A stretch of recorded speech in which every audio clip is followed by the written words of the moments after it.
Hello everyone. आज का जो हमारा लेक्चर होगा वो डायमेंशनल एनालिसिस के बारे में होगा कि डायमेंशनल फार्मूले क्या होते हैं, डायमेंशंस क्या होते हैं, and how can you use them the dimensional concept of dimensional analysis to find out if to derive a formula to convert a system, a physical quantity from one system to another system, and to check the correctness of a given formula. तो आज जो हम पढ़ेंगे वो dimensional analysis के बारे में पढ़ेंगे। ये देखिए बड़ा ही इंपॉर्टेंट टॉपिक आता है डायमेंशनल एनालिसिस का, और बहुत अच्छे से आप लोगों को क्लियर भी होगा। तो सबसे पहले बात ये करते हैं कि डायमेंशनल एनालिसिस में डायमेंशनल फार्मूला किस चीज़ को कहा जाता है। तो एक फार्मूला जिसको बताया गया डायमेंशनल फार्मूला कहा जाता है।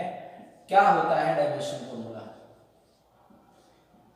तो इससे पीछे जो बातें हुई थी उन बातों के अंदर ये पता चला था उनसे हमें कि एक जो डराइव्ड जो फिजिकल क्वांटिटी होती है, एक कोई भी डराइव्ड फिजिकल क्वांटिटी है, depends on fundamental physical quantities. कितनी भी किसी भी प्रकार की फिजिकल क्वांटिटी हो जो डराइव्ड है ना, वो डिपेंड करेगी ही करेगी। किस पे डिपेंड करेगी? वो फंडामेंटल। वो आपके पास नंबर भी उसका फिक्स है, 7 आपके पास ऐसी फिजिकल क्वांटिटीज है जिन पे दूसरी फिजिकल क्वांटिटीज डिपेंड करती हैं। तो ओके, डिपेंड करती है। ये डायमेंशनल फार्मूला आपको ये बताएगा कि जो भी डायरेक्ट फिजिकल क्वांटिटी है ना, वो फंडामेंटल पे कैसे डिपेंड करती है। कैसे का मतलब क्या है? उसके स्क्वायर पे डिपेंड करती है, उसकी क्यूब पे डिपेंड करती है, उसके ऊपर इनवर्सली प्रोपोर्शनल है, उसके ऊपर डायरेक्टली प्रोपोर्शनल है। ये चीज बताएगा डायमेंशनल फार्मूला। कैसे बताएगा? सबसे पहले डायमेंशनल फार्मूले को आप लोग कैसे निकालेंगे? कैसे? तो जो स्टैंडर्ड आपके पास थी, जो फंडामेंटल फिजिकल क्वांटिटी जैसे मास, लेंथ और टाइम, अभी आपको इन तीन की ही जरूरत पड़ेगी। तो ये तीन आपके पास फंडामेंटल फिजिकल क्वांटिटीज थी। इसका डायमेंशनल फार्मूला जो होता है वो कैपिटल एम, इसका होता है कैपिटल एल और इसका कैपिटल टी। ये आप लोग याद रखो, इनको याद रखो, बाकी का काम आराम से होगा इनसे। और वो कैसे होगा? यदि आप लोग इससे डिस्टेंस की यूनिट निकालते हैं, जैसे डिस्टेंस, तो डिस्टेंस क्या है? एक टाइप की लेंथ। डायमेंशनल फार्मूला डिस्टेंस का कितना होगा? एल। तुम्हें डायमेंशनल फार्मूला चाहिए एरिया। एरिया किसकी बराबर? Length into breadth. तो सिंपल मल्टीप्लिकेशन, डिवाइड करो। लेंथ का क्या है? एल, और ब्रेड्थ क्या है? ब्रेड्थ भी तो एल ही होता है, लंबाई तो होती है, लेंथ ही तो होती है। ठीक है, तो उसका भी कितना आएगा? एल। तो एरिया का डायमेंशनल फार्मूला आ गया एल स्क्वायर। वॉल्यूम, उसके बाद वॉल्यूम का डायमेंशनल फार्मूला निकालते हो। वॉल्यूम क्या है? L into b into h. कितना आ जाएगा? ये भी लेंथ, ये भी लेंथ, और हाइट भी क्या होती है? डिस्टेंस ही होती है, लेंथ ही होती है। डायमेंशनल फार्मूला आ गया एल क्यूब। तो ये बताता है, देखो यहां जैसे एरिया का फॉर्मूला आपके पास है L square. This means that area only depends on length. ना तो मास आया ना टाइम आया, तो एरिया डिपेंड ही नहीं करता मास और टाइम के ऊपर। सिर्फ किसके ऊपर डिपेंड करता है? ये डिपेंड करता है सिर्फ लेंथ के ऊपर। ये वॉल्यूम का है एल क्यूब, मतलब एल क्यूब किस पे डिपेंड करेगा? ये करेगा लेंथ के ऊपर, लेंथ की क्यूब पे डिपेंड करता है। एरिया लेंथ के स्क्वायर पे डिपेंड करता है। पॉजिटिव पावर से इट मींस डायरेक्टली स्क्वायर के ऊपर डिपेंड करता है, डायरेक्टली क्यूब के ऊपर डिपेंड करता है। पावर्स नेगेटिव होती तो नीचे आता, नीचे आता तो हम उसको क्या बोल देते हैं? हम उसको इनवर्सली प्रोपोर्शनल बोलते हैं। तो ऐसे आप लोग किसी भी फिजिकल क्वांटिटी का formula by this simple algebra आप लोग यहां से निकाल सकते हो। कैसे निकाल सकते हैं? तो ये आपके पास वॉल्यूम का आ गया, डिस्टेंस का आ चुका है। If you have to find out formula for speed then distance upon time. Speed का फॉर्मूला क्या होता है? Distance upon time, distance upon time. तो डिस्टेंस का फॉर्मूला एल, टाइम का टी, कितना आ जाएगा? L t minus 1। इसका फॉर्मूला आ गया, स्पीड का आ गया। वेलोसिटी का फॉर्मूला हमें चाहिए। वेलोसिटी का फॉर्मूला निकालने के लिए डिस्प्लेसमेंट अपॉन टाइम। डिस्प्लेसमेंट क्या होता है? उसका फॉर्मूला भी एल, टाइम का टी, कितना आ गया? L t minus 1। सेम वही फॉर्मूला इसका आ जाता है। और आगे आप निकालते हो एक्सेलरेशन का, मैं कुछ एक फॉर्मूले आपको और निकाल के दिखा रहा हूं, बाकी आप बुक से चेक कर सकते हो। आगे आ गया जैसे एक्सेलरेशन का डायमेंशन फॉर्मूला निकालना हो तो एक्सेलरेशन क्या होता है, change in velocity upon time. तो एक बात जरूर ध्यान रखना कि आप लोग माइनस कर सकते हो, चेंज इन वेलोसिटी का मतलब ये आ जाता है कि ये v माइनस यू लिखोगे आप अपॉन टी। v मतलब फाइनल वेलोसिटी, u मतलब initial velocity, then v minus u is the difference of velocities. आप कर सकते हो,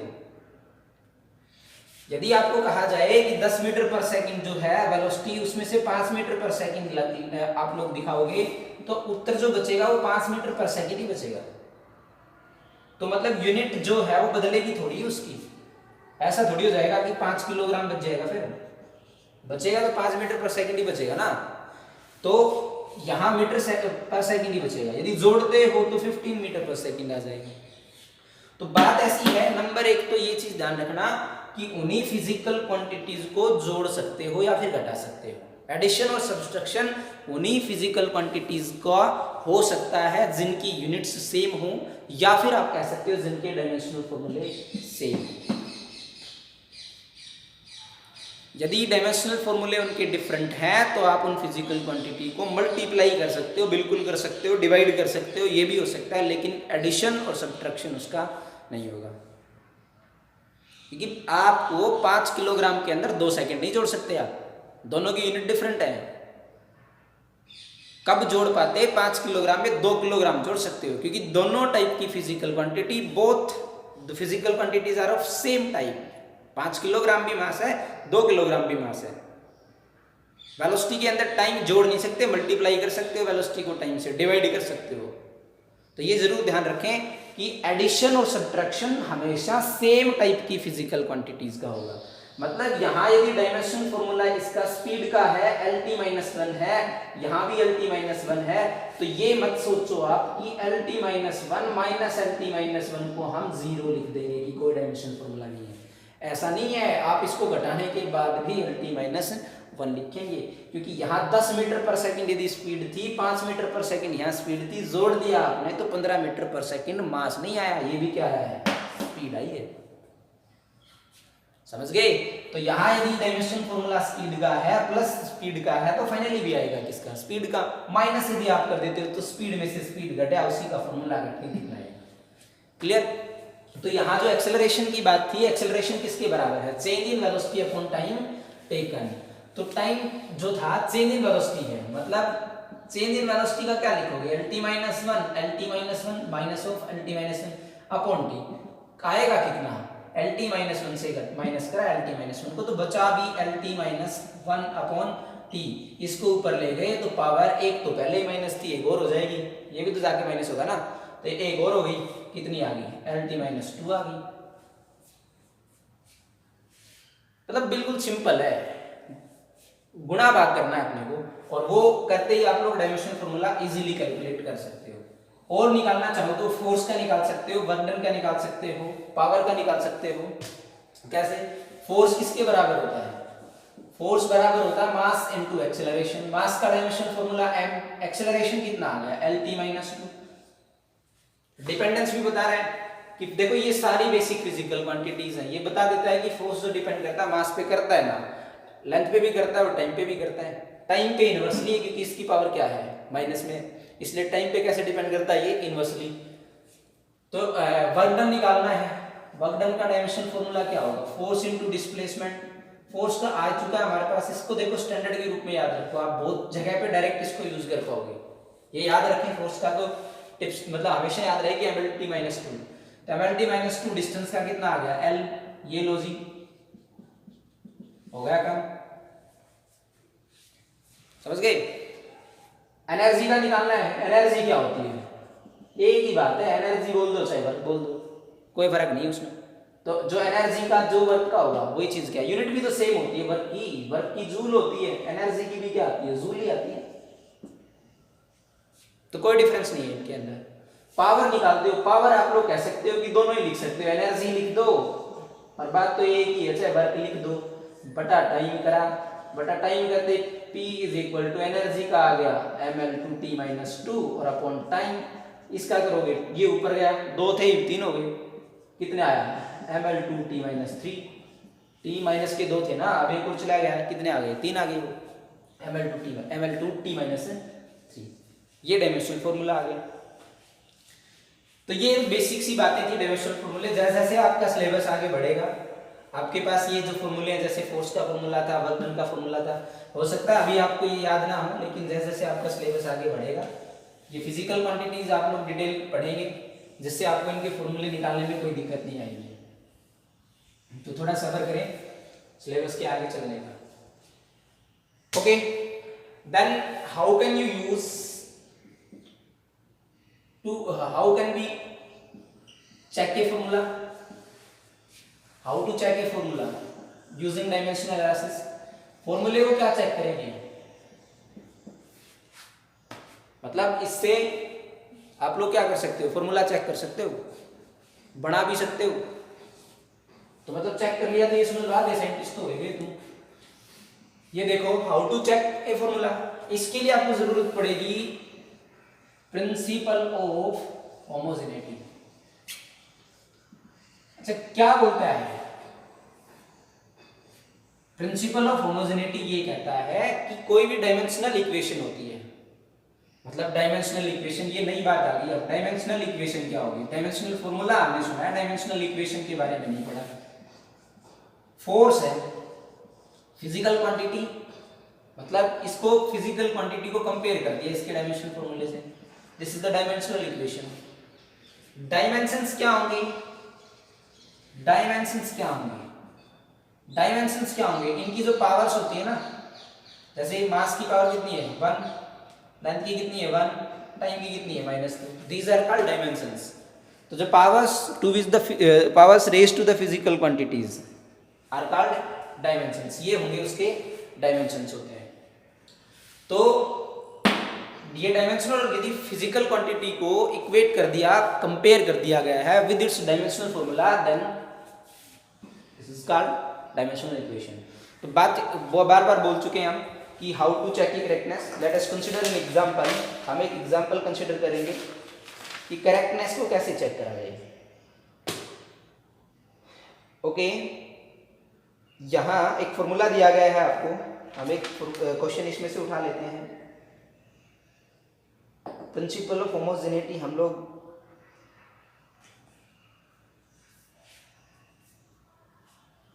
चलो क्वेश्चन लेते हैं। ये आपका फॉर्मूला है कि F into s is equal to half mv square minus half mv square. Question ये दिया गया है F इंटू एस, कह रहा है कि F इंटू एस आपके पास you are given equation mv square minus half mu square. आपको ठप्पा आपको लगाना है सही है गलत है, ठीक है। ये आपको इक्वेशन दे दी, अगले ने पूछा कि आप मार्का का लगा दो इसके ऊपर कि ये सही है गलत है, करेक्ट या फिर इनकरेक्ट। तो उसके लिए क्या करेंगे आप लोग, प्रिंसिपल ऑफ होमोजेनिटी, मतलब प्रिंसिपल ऑफ होमोजेनिटी बताया नहीं सर। तो ये प्रिंसिपल ऑफ होमोजेनिटी क्या होता है कि यदि ये फॉर्मूला करेक्ट है ना, तो इसके लेफ्ट हैंड साइड जब डायमेंशनल फॉर्मूला बनेगा, मल्टीप्लीकेशन जितनी भी physical quantities left hand side पे है सबको मल्टीप्लाई, जो डिवाइड जो भी ऑपरेशन अलजेब्रिक वहां पर लागू है उसको सोल्व करें, उस अलजेब्रिक ऑपरेशंस को सोल्व करें, और जो एक सिंगल जो dimensional formula left hand side का यदि राइट हैंड साइड के सिंगल डायमेंशनल फॉर्मूले के बराबर आ जाए तो डायमेंशनल ये जो इक्वेशन है दैट इज डायमेंशनली करेक्ट। ये डायमेंशंस के हिसाब से क्या है, सही है इक्वेशन। कैसे चेक करें देखें, तो हमें क्या करना है, हम लेफ्ट हैंड साइड का एक single dimensional formula find out करते हैं, LHS which is given force into displacement। S stands for displacement, M is the mass, V is the velocity। ये डिस्प्लेसमेंट है, M मास है और V क्या है, V वेलोसिटी है। ये भी मास है, ये वेलोसिटी है, बस फर्क ये है कि V जो है वो फाइनल है और ये थोड़ा टाइम पहले की है, मतलब ये इनिशियल है, बस यही अंतर है और कुछ नहीं है, दोनों वेलोसिटी, V भी वेलोसिटी और U भी वेलोसिटी है। तो कह रहा है कि F इंटू एस आ गया, फोर्स किसके बराबर है, ml t-2। डिस्टेंस क्या होती है, is a type of length, L कर दो मल्टीप्लाई, LHS सोल्व हो चुकी, ये आ गया LHS का डायमेंशन फॉर्मूला। RHS को उठाओ भाई, RHS उठाया तो क्या आ गया, half m v square minus half m v square, 1/2 का कुछ नहीं होता, कुछ नहीं होता मतलब डायमेंशनल फॉर्मूला नहीं होता, तो ये आ गया हाफ, हटा दो फिर डायमेंशनल फॉर्मूला है ही नहीं, तो इसको तो रख लो यहाँ पे। m जो है मास, m v क्या है वेलोसिटी, और वेलोसिटी का डायमेंशनल फॉर्मूला थोड़ी देर पहले थोड़ा रिवाइंड करोगे पता चल जाएगा, पीछे जाओगे पता चलेगा कि वेलोसिटी का डायमेंशनल फॉर्मूला lt - 1 होता है, उसका स्क्वायर कर दिया माइनस, फिर से आपका कुछ नहीं,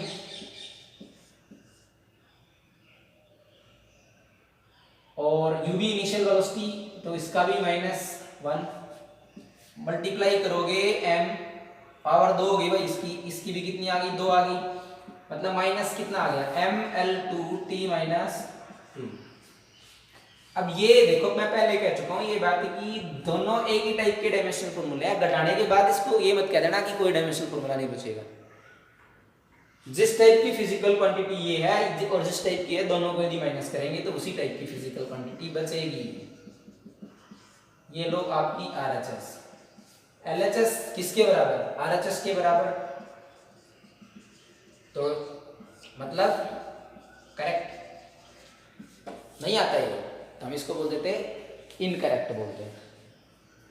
तो ये था कि आप डायमेंशनली कैसे चेक कर सकते हैं कि कोई भी फॉर्मूला करेक्ट है या फिर इनकरेक्ट है।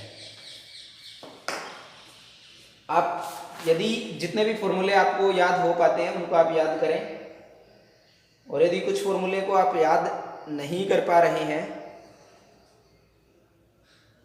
तो उसको आगे सिलेबस के साथ आप उसको आराम से जब पढ़ेंगे तो आप उसको कर पाएंगे। हम अभी एक और क्वेश्चन उठा के चल रहे हैं, find the dimensions of a into b in the equation, find out the dimensions of a into b। आपको डायमेंशंस निकालने हैं a into b के, you have to find out dimensions। Dimensions आप यदि इसके फाइंड आउट करेंगे, equation हम लोग पढ़ रहे हैं, क्या इक्वेशन गिवन है, equation is e is equal to b minus x square upon at, e is equal to b minus x square upon at। Okay, इसके अंदर आपको डायमेंशंस निकालने where e is energy, x is distance and t is time. e क्या है, e is energy, e energy है, x distance given है और t क्या गिवन है, t है टाइम। चलो बढ़ते हैं आगे, यूज तो एक ही करना है, फॉर्मूला करेक्ट बताया इसने, करेक्ट बताया तो a और b के, a into b के आपको डायमेंशन फॉर्मूला निकालना है इसका। तो a into b का तो हम लोग निकाल लेंगे, यदि आपने को a और b का सेपरेटली इंडिविजुअली पता चल जाए तो उसको कैसे यूज करेंगे, उसी प्रिंसिपल ऑफ होमोजेनिटी का, एनर्जी का dimension formula ml2t - 2 b - x square. यहां प्रश्न ये उठता है b - x square, x is a distance, x is distance और डिस्टेंस का क्या होगा l स्क्वायर, इसलिए कर दिया क्योंकि करा हुआ था उसने, अपॉन a इनटू टाइम का आ गया t। तो एक बात तो यहां से तय है, ये यदि तभी पॉसिबल है ये सब्ट्रैक्शन यदि b का डायमेंशन फॉर्मूला भी यही हो, तभी तो घटाया जा सकता है इनको, अदरवाइज माइनस हो ही नहीं पाएंगे। क्लियर, तो b का पता चल गया अपने को, b का कितना आ गया l स्क्वायर। अब a का निकालें, a का निकालने के लिए मैं इसको लिख सकता हूं, a चाहिए ना, यहां रिप्लेस कर दो ना, a को ऊपर ले जाओ, e को नीचे ले आओ, तो a बराबर आ जाएगा b - x square upon e into T. अब जितना जो डायमेंशन फॉर्मूला x का था वही किसका है, b का भी है, क्योंकि यहाँ सब्ट्रैक्शन हो रहा है, और ये सब्ट्रैक्शन होता है तो उन्हीं फिजिकल क्वांटिटीज का हो पाएगा जिनका डायमेंशनल फॉर्मूला सेम होगा। तो ये दोनों का डायमेंशनल फॉर्मूला x स्क्वायर का l स्क्वायर था, यहां से माइनस करने के बाद भी कितना बचेगा l स्क्वायर। एनर्जी का dimensional formula already mentioned here, ml2t - 2 and the time is represented as t। On multiplying these two terms we get the power a is equal to, expression becomes L square ml2 t minus 1, यहाँ minus के 2 थे, plus का एक ये रहा, तो जोड़ेंगे -2 + 1 -1 बचेगा, तो ये आ गई पावर। अब एक बात और यहाँ देखें, एल स्केयर से एल स्केयर कैंसिल आउट होता है और a इज इक्वल टू 1 लिखा गया है यहाँ पर 1/m into t raise to power -1। ऊपर ले जाएंगे पावर माइनस में आ जाएगी, जिसकी माइनस में थी वो प्लस में थी वो माइनस हो जाएगी, और जो माइनस थी पहले से वो किस में आ जाएगी, प्लस में आ जाएगी। ये आ गया dimensional formula of a। But we have to find out a into b, तो a का डायमेंशनल फॉर्मूला और b का दोनों का मल्टीप्लिकेशन कितना आ गया, m-1 t + 1 जो है इसको रिप्रेजेंट करो चाहे मत करो फर्क नहीं पड़ेगा इससे, पावर 1 है तो, और साथ में b का dimensional formula which is calculated, then finally we got the answer t। This is the required answer of dimensional formula of a into b। तो ये था, सिंपली आप लोग करेक्टनेस को भी चेक कर सकते हो और दूसरे तरीके से भी इसको ऑपरेट किया जा सकता है डायमेंशनल एनालिसिस के बेसिस के ऊपर। यदि आपको करेक्टनेस चेक करनी है तो आप लोग LHS का फॉर्मूला निकाल लें, जितने भी फिजिकल क्वांटिटीज है सभी के डायमेंशनल फॉर्मूले को फॉर्मूले के हिसाब से ही आपको ऑपरेट करना है, मतलब मल्टीप्लाई में है तो मल्टीप्लाई करें, और यदि वो डिवीजन में दी गई है तो आप उसको डिवाइड करें। फिर ऐसे ही सिंपली RHS की तरफ के भी निकाल लेंगे, यदि दोनों बराबर आती हैं इसका मतलब we conclude that the formula is dimensionally correct. If these two sides LHS और RHS are not equal to each other, then the formula is dimensionally incorrect। और यदि आपको इस प्रकार का क्वेश्चन मिलता है जिसमें किसी फिजिकल क्वांटिटी का फाइंड आउट करना है तो सिंपली आप अलजेब्रिक ऑपरेशंस को लगाएंगे।